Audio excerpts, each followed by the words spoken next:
review show. This time we're doing ET, the Extra-Terrestrial. As always, I'm your host Daniel with my dad here, Jerry. Say hi, Dad.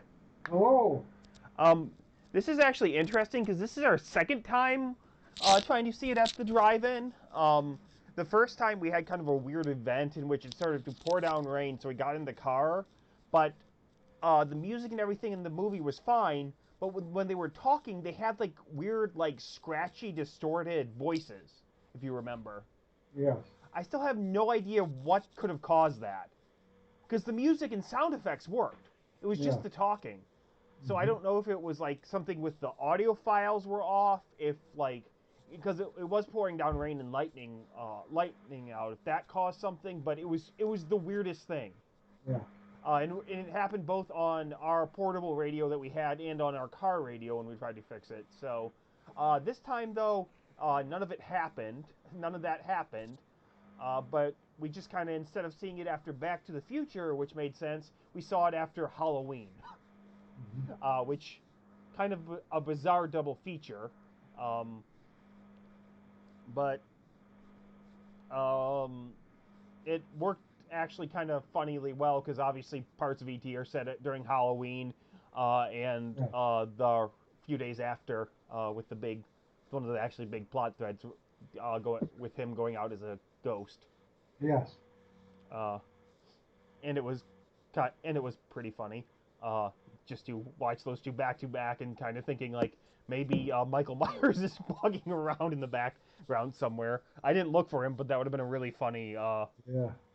thing if I noticed it. But and instead we just got the Yoda costume kid. Hmm. Uh, so uh, one of the things that I actually found interesting watching it, I don't think I've watched this movie since I've been an adult. I maybe caught bits and pieces of it on TV here and there, but I haven't watched it for as an adult. But one of the things I found like really interesting from it is watching it as an adult. There's no real villains in the movie. No. Maybe towards the end with the cops kind of trying to stop them, but like the scientists and stuff and the government when they come in, they're not trying to really do anything evil. In fact, they're actually trying to save ET. Yes. They try to save him, and then like obviously the kid's mad because he's getting dissected because they're going to dissect him and everything. But as an Hmm. adult, that's completely understandable. And as somebody that works in the scientific field, I do the same thing, which kind of makes me feel awful for saying, but it's true. Uh, and I mean, I thought it was really interesting, just the way that was in the movie that they weren't like the government really wasn't evil or anything. They actually wanted to help the thing. They just didn't understand the kid was linked with it and all that, and how to save it, obviously. Yeah. The Uh, your thing is on nothing being evil. In the original E.T., mhm. the scene where the kids are escaping, Yeah. the police have rifles. Yeah, I think in this one they had it too. I don't think this was a special edition. They Yeah. had guns and stuff, but because that was one of the things I knew to look for is that there's because I know they add in some of the stuff they added in some Walkie uh, talkie. walkie talkies rather than rifles and stuff, Yeah. which Hmm. I guess that kind of makes sense if you want to have them seem less intimidating, Hmm. but it's less realistic also. Yeah. And I double checked because I wanted to make sure, and I'm pretty sure in this version we saw they did definitely have the rifles, as well Hmm. as there weren't any of the added CGI stuff, Yes. which I think were originally scenes that the special effects just didn't work too well, that he put in a CGI ET or something, That's uh, right. You had or some trouble with the autonomics, uh, the animatronics, yeah. Uh, animatronics. Yeah. Yeah. And so we didn't see that version. We saw the original version, which is probably the better version Yes. because it's the early CGI stuff doesn't really it didn't really work then. Uh, and on that, but uh, another thing I found like fairly fascinating about it is like going on the no villain topic is they didn't really show the faces of a lot of the FBI guys and the government men Yeah. running around until they kind of had to with them escaping from them and whatnot. They were usually shown from like a vantage point that would actually probably be ET's or Yeah. something else, a kid's vantage point. You saw their badges and stuff, not their faces, and you had them looking for it, which I thought was interesting and a clever way to do it. Yeah. Um, I mean, other than that, obviously, well filmed, well scored, well put together. I mean, it's a classic for a reason, and surprise, surprise, like Halloween, it held up really well. Yes. It held up really well. It Hmm. is, it's the ultimate fairy tale that Hmm. how it goes, and it all comes out ultimately in the end. But it's obviously the ultimate fairy tale about a person left behind, and he gets the help, in this case from the kids, Hmm. to get himself back. Yeah. And no, like I actually really like the fact that um, all the people in the movie were actually trying to, once they discovered it, help ET, like his older brother and stuff, Yeah. his sister, even though she didn't really understand what she was doing, and little Drew Barrymore. But I found that interesting, and I found that kind of nice and warm-hearted and stuff. Uh, they said that since they used so many children in the movie, Hmm. they actually shot all the scenes in sequence, so That's that the kids would get the feeling of the movie. that's actually interesting. The only other movie I really know that was shot in sequence a lot was Mad Max Fury Road. Yeah. Bit of a difference, but and I mean, like, it's with child actors. Obviously, they do a great job in this one. Mhm. Uh, so it's always hard to like. I realize it's essentially like not the kids' fault because it's the directors for and people that cast the kids because you can't really act as a kid. You can kind of just be screamed at and told what to do. Yeah. But they all do a really good job. You really get the kids bond with ET, Mhm. uh, which uh, uh, which I like a lot. Obviously, All the kids bonded with yeah, all ET. the kids, the older brother, the little girl. Yeah. Um, the way ET looks and moves is great. Obviously, I think he's done by Frank Oz again.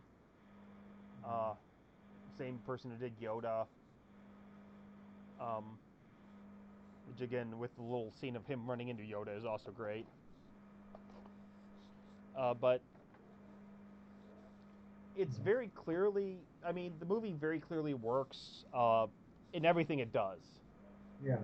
Um, I was gonna say, like, again, first time seeing it as an adult, I can see why I liked it so much as a kid.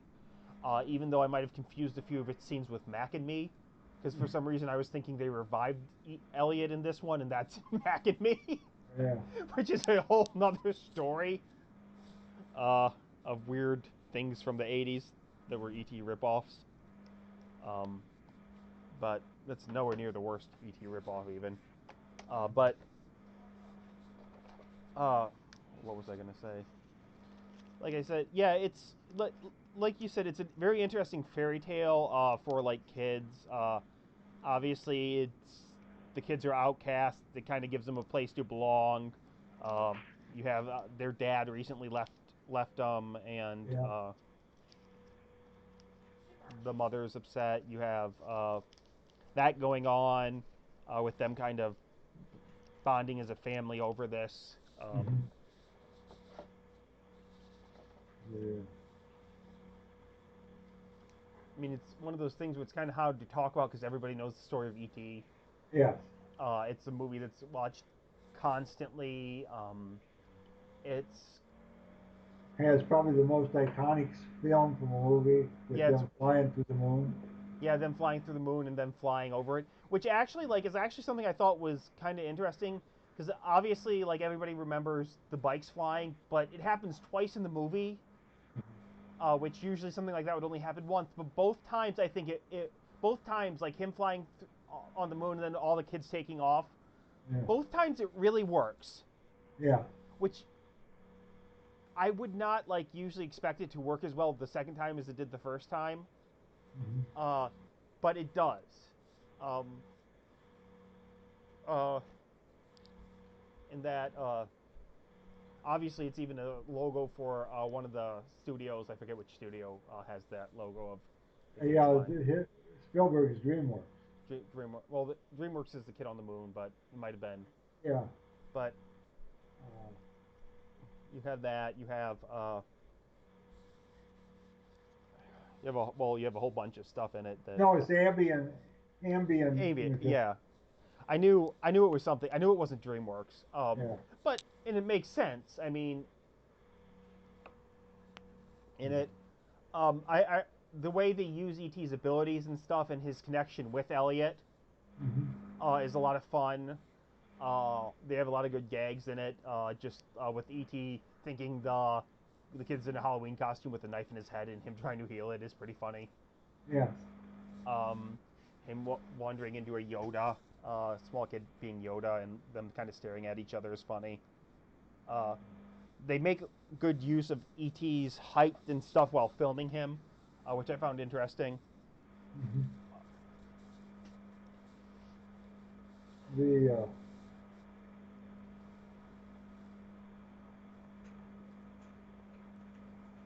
it has both the iconic picture and also the one of the iconic lines, Hmm. "Phone home."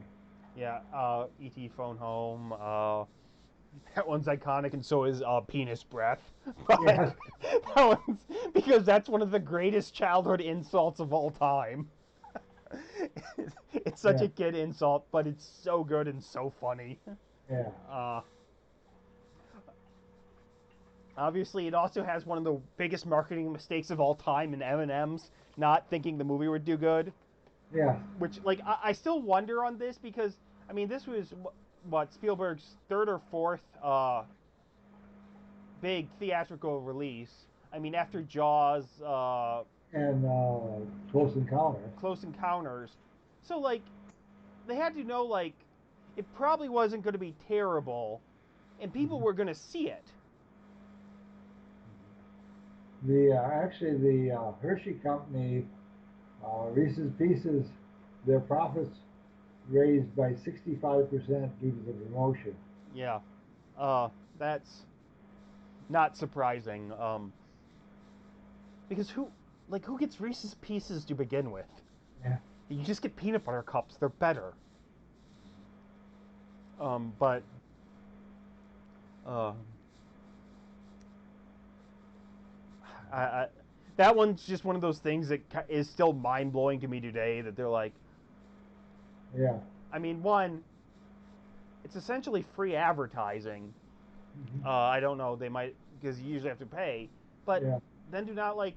I mean, worst comes like I can see if it's like you don't want your thing advertised in Halloween because it's a vicious adult movie, but a kids movie, Yes. sure. A kids movie done by a guy that had two big hits already. At least Mhm. two. I don't know if he has a third one in there. I don't know well what number this is in Spielberg filmography. Uh, Mhm. but that one still just baffles me as a business decision. Of course, this was when it came out. It was the largest grossing movie, grossed more than Star Wars. Yeah, I think Star Wars still had it beat Star. I know it was the biggest of the year, but Mhm. I don't know on that. I know it's one of the biggest sci-fi films of all time still, Yeah. which is saying something with modern movies making way more money than they ever did. Mhm. Uh, but uh, I don't know. I guess like with weird marketing things, it was the '80s, so you also had New Coke, Mhm. which I guess worked out in the end. Yeah. You had New Coke and chunky pasta sauce, so which both worked. Well, New Coke, not kind of, but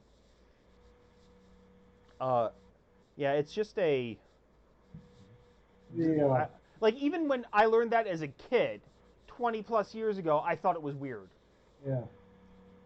Uh, I don't know, maybe like they gave some guy the script and he thought it was the worst movie ever. Yeah. Well, you don't know about that. The other thing sort of interesting is the poster, Yeah. and the poster, of course, they have the two fingers together, Yeah. They. Hmm. and a lot of people have compared that. In fact, a lot of people have compared E.T. to Jesus, but they certainly compared that to Michelangelo's uh, Yeah. one on the Sistine Chapel, Yeah. I was gonna say probably the more the famous poster creation is. of Adam. Yeah, Yeah. I wonder that probably the more famous poster though is him riding his bike in the moon because when yeah, I always put the posters up for the movies we talk about and that's the one that I got. But yeah, there's certainly like I do know there's Jesus allegories to E.T. He dies and is resurrected. yeah, He heals people, but he also gets drunk. yeah, He also gets drunk at one point. Spills everything in the house, destroys that. Uh, is a 3 foot tall, ugly alien creature yeah. uh, that can glow in the dark. Hmm. So Yeah, I don't know. I highly doubt that any Jesus allegory was intentional. yeah. And one of the interesting things about E.T. is it was this tremendously uh, money-making movie, and yet nobody's made a sequel. Yeah, they have that sequel theme park ride in Universal, but and I don't think it really needs a sequel. Now, if it came out modern day, I think it would get a sequel greenlit quicker than you could snap your fingers. Mm. But one of the other things I thought was really interesting in ET, and I just this is just so unusual. The ET creature itself Yeah. is nothing human-like whatsoever. No. I mean, he doesn't even really have Except legs. for his hands. Yes, his hand, but He his has hands are hands. 3 fingers. He has a Yeah. thumb. Yeah. But probably for for sentient alien creatures, um, it's so unusual because they're usually much more human-like, and Yeah. unless they're in horror films. Yeah. But even then, like the alien from Alien isn't still looks much more human than even ET Yeah. because it still has a very human body, albeit it's designed to somewhat much more look like it be human because it's designed to be terrifying, and nothing scares humans more than humans. So, but it's just such an unusual design. I mean, Yeah. most of the time it's some sexy space alien thing, but no, this thing looks completely out there. Yeah. Again, other than the hands it has, because that's largely because it has opposable thumbs. Yeah. But Which is your. If you think of that, if we ever do meet an ET creature, they probably will have an opposable thumb because that's how you grasp things. yeah, or something similar. Yeah. But no, that's actually one of the things is that like yeah, it doesn't really look it looks so unusual for an alien, and even now I think it's extremely rare to get anything that looks so dissimilar. Yeah. That's not like a just kind of a beast of some type. Even Yeah. like a lot of the modern Star Wars stuff, they don't really have any really weird dudes like that. Well, you Hmm. might see him like in the back cantina, but you don't see them as a main character. Yeah. Um, Uh, they did. Spielberg was asked by the studios to write a sequel, mhm, and he and the woman who worked on it, Matheson, yeah, uh, did come up with somewhat of a sequel, but then they started to. Then they decided not to do it because they didn't think it would enhance the original. yeah, and that's a good reason too.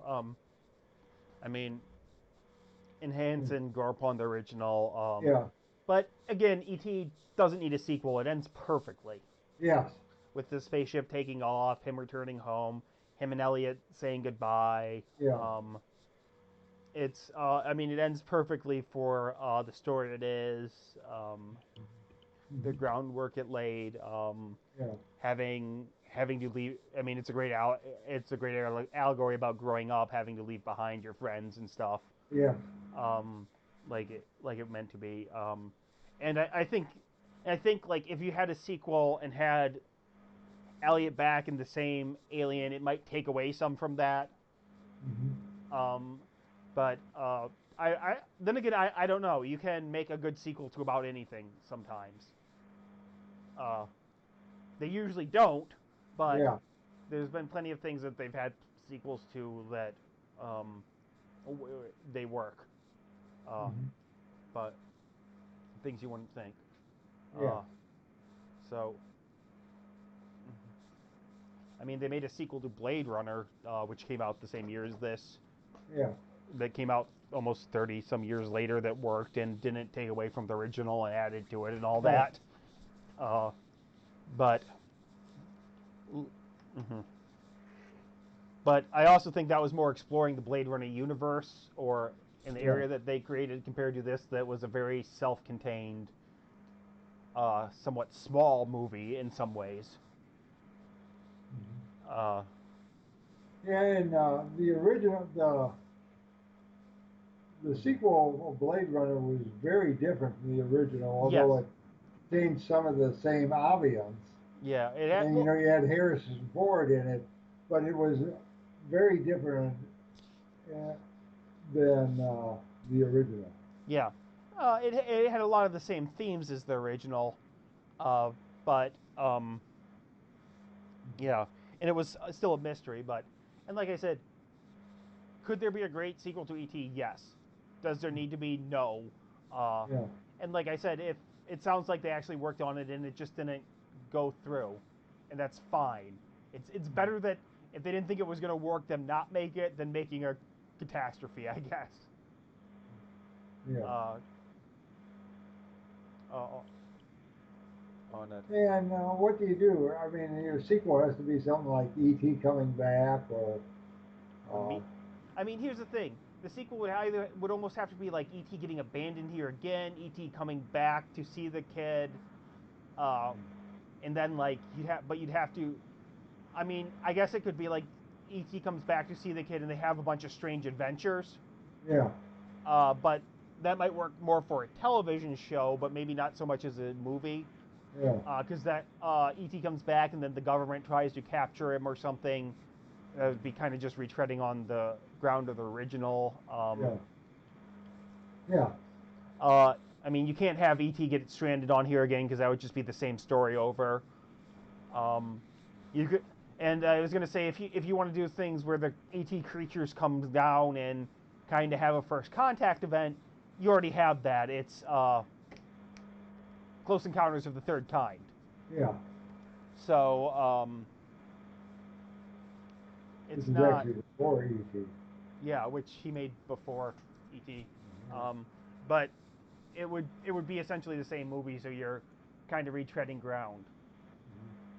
Not to say none of these things wouldn't work. I'm just saying it's uh, but and that's the sequel ideas that I can think of off the top of my head. So Yeah. I'm sure there's a billion more, but yeah. Um, I mean, obviously, like the puppetry of ET is also great, and how he moves and walks and talks, and his neck moves and stuff. Yeah. Uh, they have a lot of fun with it in it. Oh. Is there anything else on this one you want to talk about? No, I don't believe so. This is, of course, one of the great movies of all time, Yeah. Our and it's aimed a lot at everyone. I mean, a yeah. child can get a lot out of it. Certainly, a young adult, and Mhm. certainly even Mhm. older people. Yeah. I Well, mean, it works with everyone. yeah. It works with everyone. It works with everyone for a reason. Yeah, Um, One, because it's a story about growing up. It's one of the best kinds of whimsical there is because it's not too whimsical, but it works enough. You yeah, have this great character piece between a boy and his best friend, which is an alien. You have the family dynamic and relationship, especially him and his brother, how they kind of play off of each other and work together. yeah, Uh, It has some great humor in it. It's just an overall like it's an all-time classic. What more are we Yeah, gonna say than go? If you haven't seen it, watch it. yeah, If you have seen it, it's definitely worth revisiting. yeah, Especially if you can get a chance to see it like at a drive-in or something on the big screen, because it's worth watching on the big screen. yeah. And I think that takes care about everything we have. Unless you have anything more. No, I do not. Okay, in that case, goodbye, everyone. And if you're watching this on YouTube, please remember to like and subscribe.